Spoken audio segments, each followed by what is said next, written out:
Paul Robida, great to get you on the podcast. Well, thank you for having me. I've been looking forward to this one because you're the first designer I've had on, and I think you're going to add quite a lot of value for real estate agents and also investors. But before we get into that, would you like to introduce yourself? Yes, my name is Paul Robida. I am a French interior designer based in Paris, and I have recently completed projects in Dubai. And based on the result we had, I found this to be an opportunity for us to explore the market a bit more and see what we can bring to Dubai. Yeah, you've had 2 success stories so far. Would you like to discuss those and what value you added? Sure. The first one is a complete accident. A friend of mine asked me to renovate an apartment, which we did. It was back in 2016. And after having done it, she decided to put it on rent.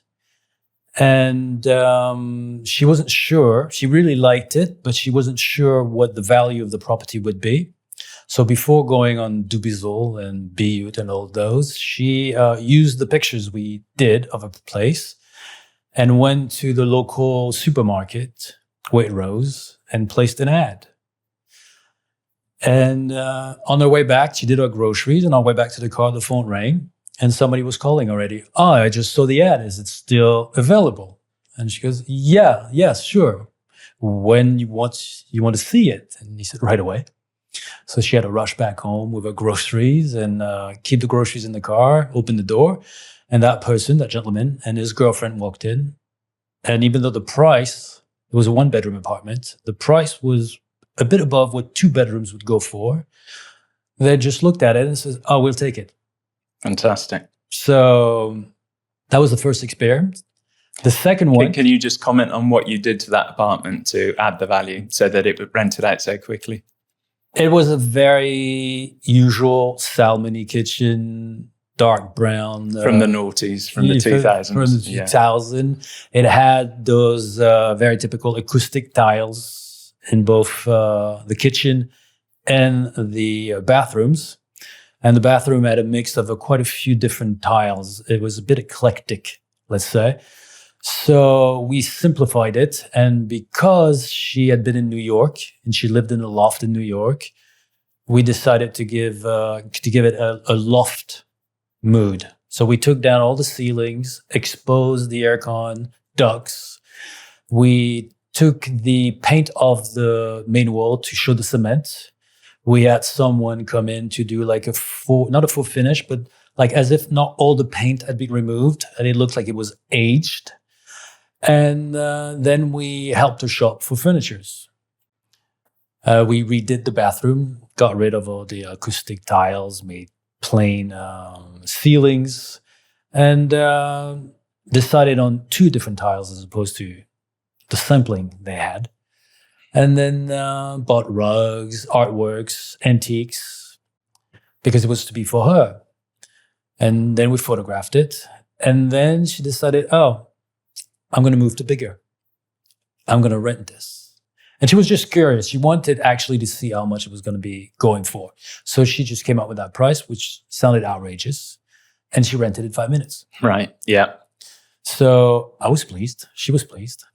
Then I went back to Paris, and a client of mine from Paris said, you know what?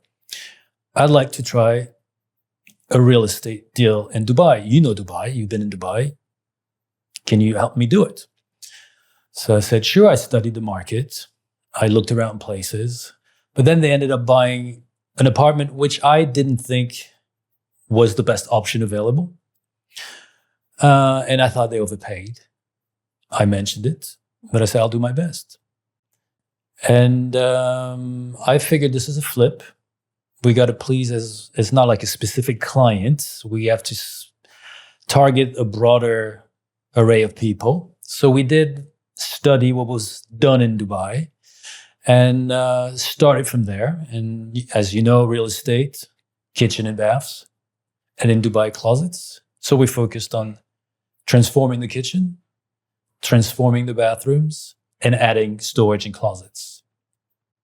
All within the classical beige sand tonality of Dubai. We advised them to stage it. but he didn't feel like it. So we said, with the real estate agent, we said we're going to do a rendering, a 3D rendering. And so I did a full design job on the rendering, chose all the furnitures from the supplies I know in Paris, former furnitures I have used in previous projects, which would be custom made. And they posted the rendering on the ad. So this is using software, is it? Yes, they had somebody doing a 3D rendering where you can, walk through. Mm-hmm. And they put it online at a price where everybody said it was crazy. Never anybody would consider buying at that price in that building. And it immediately sold above what they had targeted. Fantastic. So we shattered the record in that building immediately. So a light went on in my brain. And maybe I'm onto something. Yeah. Maybe we're doing something right here. So it's only 2, so I'm not going to start bragging all over town, but 2 records and 2 projects. Not only that, but immediately, while you have in that same building projects which have been flipped, which are sitting for 2 million less. Yes, 2 million less sitting. Have been sitting for months and months and months. So when you say 2 million, what sort of, can you give a rough idea of figures we're talking about so we can put the 2 million into perspective? A 3-bedroom plus made goes for 5 million to 5.3. So that's in dirhams. In dirhams. Yeah. So in dollars, about 1.5. I am not allowed to really go in specific numbers, but this one sold for something like 7.2. Wow. So while the other one is for 5.3 flipped, is still on the market. Yeah. Yeah. And you showed me some photographs earlier. Is that of that particular apartment? I mean, it was just incredible. Stunning photos. Thank you. And there's so much money in this city that it doesn't surprise me that you're getting that extra couple of million, which is really adding value, isn't it? Well, we try to do within the line of the city as far as style is concerned, but we try to add something. Before decor comes volume.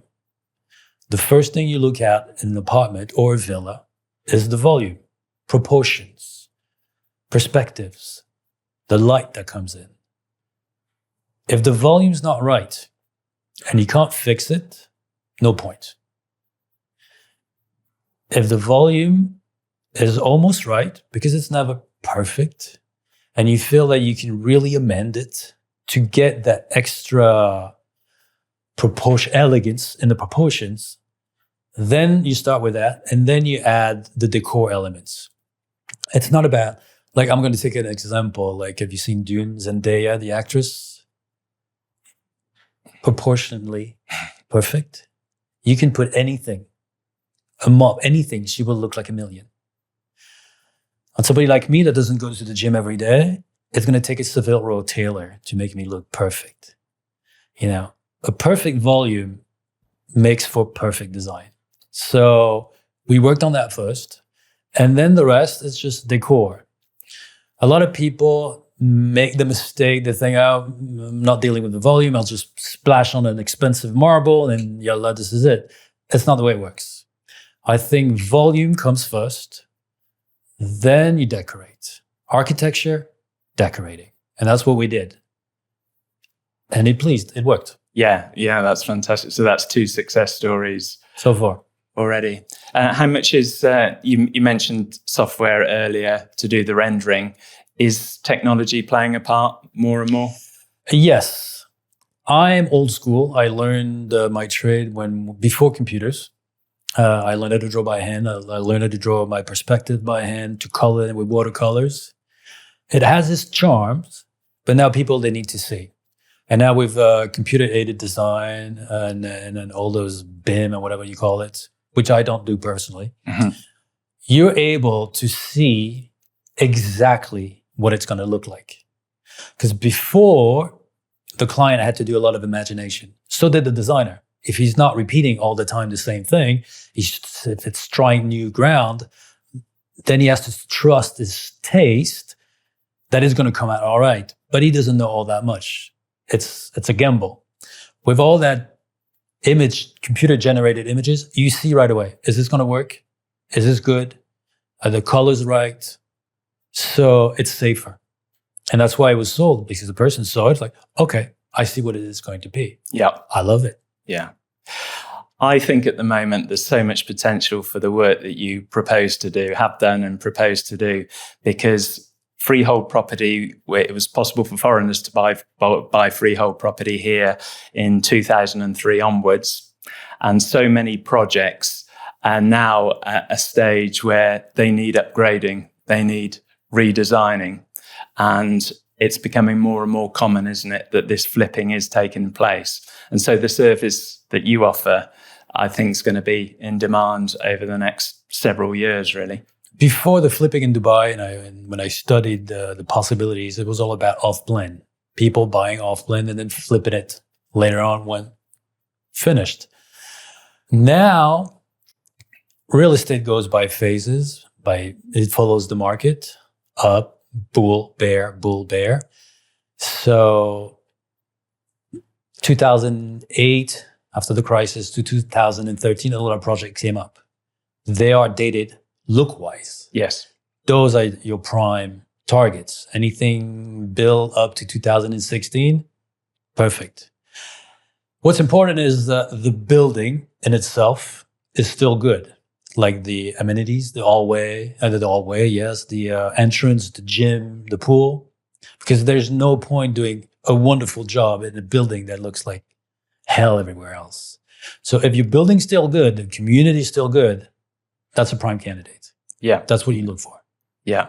And I think in the future, you'll also be looking towards, because those older buildings often have more space, don't they? Yeah. Surface-wise, what used to be a studio is now a one-bedroom in the new ones. It's getting smaller and smaller and smaller. So the older ones, you have more space, larger rooms, more closets, bigger kitchens. So they offer more space for your money. Yeah, exactly. And also in Dubai, because there isn't capital gains tax here, if you've got a large amount of capital gains tax, as you have in France, where it's particularly high in France, isn't it? Yes, but also the UK, but also the UK and the US as well, and all Western countries, in fact, countries all over the world. That really works against you when you want to do flipping. The art of flipping, and that's why I mentioned I thought you bought a bit too high. The art of flipping is finding the property at the lowest price possible. This is where your margin is made. If the market is at one point, if you can get it at 20% off because of its flaws, you're going to make your profit on that 20%. If you buy at market value, then it's more risk. The profit should be less. So when we started this operation, I was a bit wary. I was like, we just bought slightly above market value. We might be in trouble. But because what we brought to the table, what we offered is so unique in Dubai, all that went away. Yeah. All that went away. But yes, it's the money's made in France, the money is made when you buy. Sure. Yeah. And there's probably, in most cases, there's less money involved, isn't there, than, say, Dubai now, would you say? Dubai is known for its cash buyers. A lot of flippers in Europe are going through banks. A bank will not give you the money. First of all, to do it in Europe, or at least in France, it has to be a legal structure. Otherwise, the taxman will come to get you. But if you go through a bank, you need to show in your presentation that you are going to make at least 20% on return. Under that, they're not lending you the money. Cash buyers, they don't have to go through banks, more freedom. They can decide on more other opportunities. They're not as restricted by the bank as they would be in Europe. Yeah, that's true. You were also saying earlier, if you're in an apartment building and you can't make structural changes, that you use one of the bedrooms for storage as the closet. Can you talk more about that, ways around making these changes to buildings that don't affect the structure? Yeah, Dubai is fascinating. It's an emerging market. Everything is new. By European standards, everything's brand new. So it's a very promoter-heavy market. And promoters have a formula that they repeat again and again because they know it works. So the apartments in Dubai tend to look the same layout-wise. Whether 1 bedroom, 2 bedroom, 3 bedroom, there's no major differences, whether it's AMR, DMAC. I'm not talking style, I'm talking just the layout, architecturally, the arrangement of the space. That's so true. Also, I was mentioning proportions. A promoter's interest is to get the most for his investment. Just like in a restaurant, the chef will want as many tables as he can have. Like in a hotel, they want as many keys or rooms as they can. So they're going to try to make as many apartments within their structure. That has an effect as they get smaller and smaller. And as I was mentioning, a studio, the size of the studio now is a 1 bedroom, etc. Things tend to be a bit cramped. So my idea of luxury, and luxury is a word that is used often in Dubai. Yeah, overused, isn't it? My idea of luxury is space. If you go to stay within the restaurant analogy, if you go to a 3-star Michelin restaurant, you'll notice you have a lot of space between you and the next table. If you take hotels, Four Seasons, which is not to be the best, I don't want to offend anybody else. I have no stakes in Four Seasons, but to be the best, they went the other way. As not as many rooms as possible. No, less, more space. So that applies to your apartment as well. Space is what you need. You need space for your closets. You need space to feel comfortable in your bedroom. You need space to have enough space to look at your TV, because now we love giant TVs, but we like right in front of it. No, you need to be far enough from your TV. So the only way you can get that space back is to reduce the number of bedrooms. I know people will just jump on the chairs like, oh, no, I don't want. Because a 3-bedroom costs more than a 2-bedroom. If I buy a 3-bedroom and you tell me to transform it into a 2-bedroom, I'm going to lose money. No. We believe that instead of having an ordinary 3-bedroom like everybody else, if you have a stunning, spacious, designerly 2-bedroom, you're better off. Now, that doesn't apply everywhere. Obviously, if you're family building in a family community where you need the bedrooms, try to find other ways than squeeze bedrooms. But if you are like in the IFC, where it's not really family oriented, where it's a lot of young people in the finance that don't need all that extra space, then you can reduce. Reduce does not mean you're gonna get rid of the bedroom. You can transform the bedroom in a walk-in closet. Walk-in closets are popular. Now we mentioned structure. You can't just knock out everything when you walk in the apartment. You have here, because you have concrete, walls, columns. So it's important for the designer to have an architectural sense, get the plan, read the plan, and see how can I work around the actual structure. Because they don't want to let you tear down bearing walls on floor number 6 of a 80-floor towers. No. A, it's not going to happen. B, it's going to cost you so much money, it's not worth it.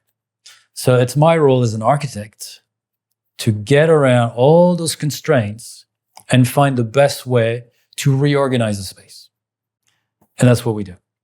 Yeah, and you believe it works because it's worked for you. You've proved that already, not just in Dubai, but all over the world. In Paris, all those Haussmann buildings, those traditional buildings in Paris, were built in the 1860s, 1870s, a time where bathrooms were not really the trend, where walk-in closet did not exist, where the kitchen was like for the maid in the back. So they're not really adapted to modern living. So they may cost you a lot of money to purchase, but then you realize, I wish, like a client of mine is like, can I get a sauna? I was like, let's start with the bathroom. Then we'll see for the sauna. In order to add a proper bathroom, to move the kitchen to the front, to do all those transformation, you need to gain space. That means you got to get rid of what's not really valuable. A bad bedroom, a bad bathroom, reorganize the circulation area. Something's got to give. But in the end, yes, on paper, it has one less bedroom, but it still has the same square footage, and it sure looks a lot better. And so when people walk in like, oh yeah, I can see, I can breathe, since COVID, space is luxury. It's a very good point, yeah. So you're working now in Dubai, Paris. Where else have you worked throughout the world?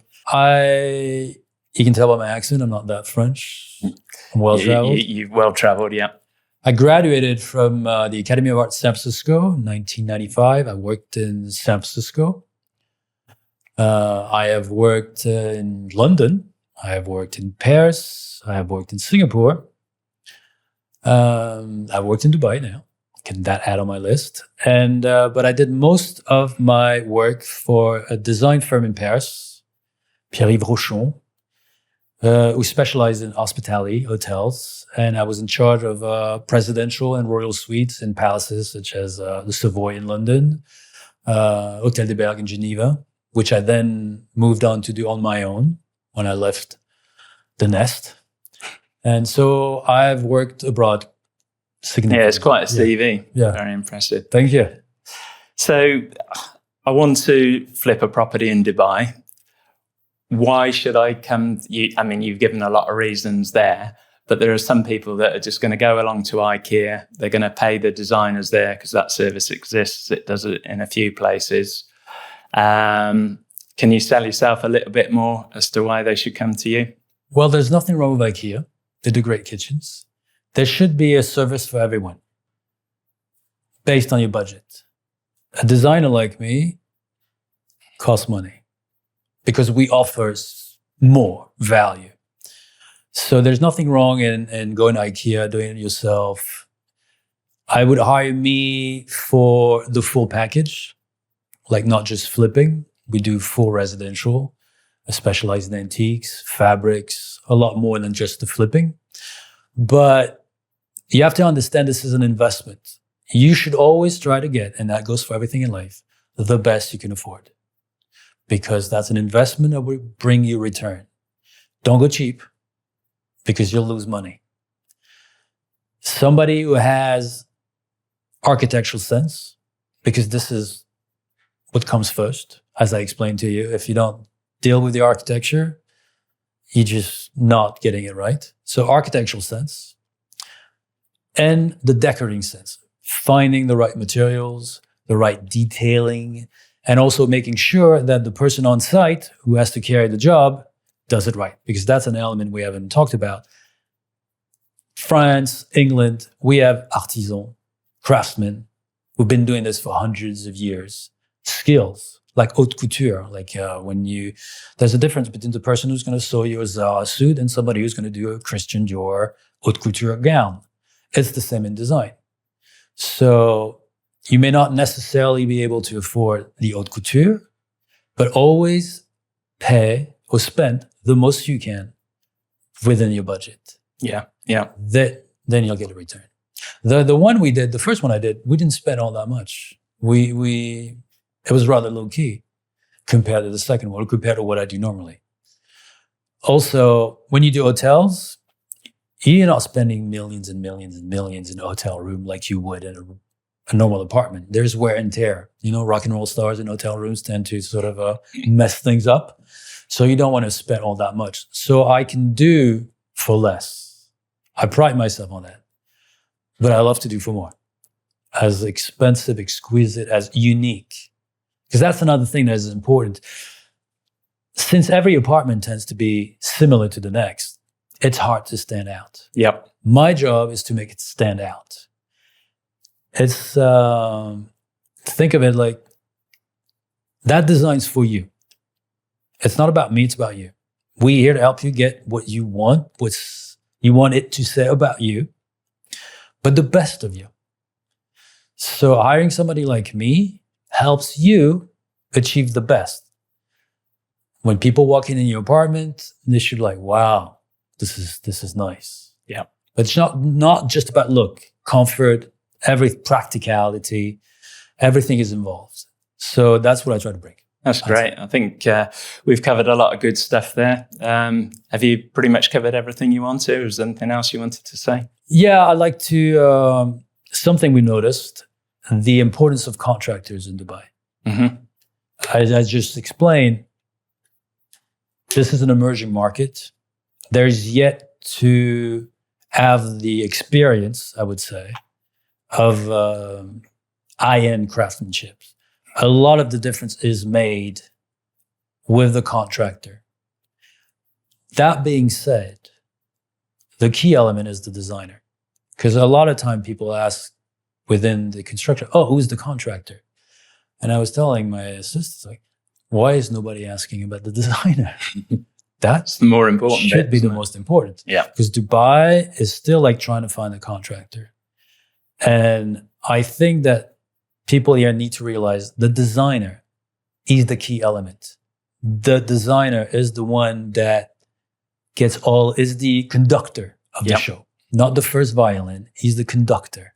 So designers are very important. Contractors are, but designers are key. And there's a reason why a designer will come at a price which is more than some people may expect. But that is normal. There's a lot of work going on. If you're adding the value. You're adding the value. Yeah. I think people need to realize designers have a price tag which is warranted by what they bring to the table. And people shouldn't be afraid, if they can afford it, to ask a designer to do it for them and get them the right contractors and supervise things for them. So from A to Z, the designer is your personal assistant. He's the one that is helping you getting your project from A to Z. The contractor is one element. Design is the head of the show. Yeah, I totally agree. That's something that progressively Dubai will come to terms with. Definitely. I think. Yeah. And the great thing is you're here early, I think. Well, thank you. Thank you. So now I think you'll do well. What's the best way for people to contact you? The website or Instagram. Website, paulrobida.com. Instagram, Paul. I'll put it in the show notes. So that's one of my New Year's resolution to spend more time on this communication. Yeah, I think a lot of successful people, whichever field that they've been in, just haven't had to do so, have they? Word of mouth, very strong, must be very powerful for you. And well, we are new to Dubai. Yeah, I was going to say, but here you need the old-fashioned way was go to as many parties as you can, play as much golf as you can. But there are new ways through your podcast, which I appreciate, or through social media, and this is what we're going to do. Yeah. So do not hesitate. Somebody will answer, and be no matter what, don't be afraid. Well, I hope this podcast helped you. I hope so too. It was a pleasure. Yeah. Thanks very much for coming on. You're welcome. Thanks.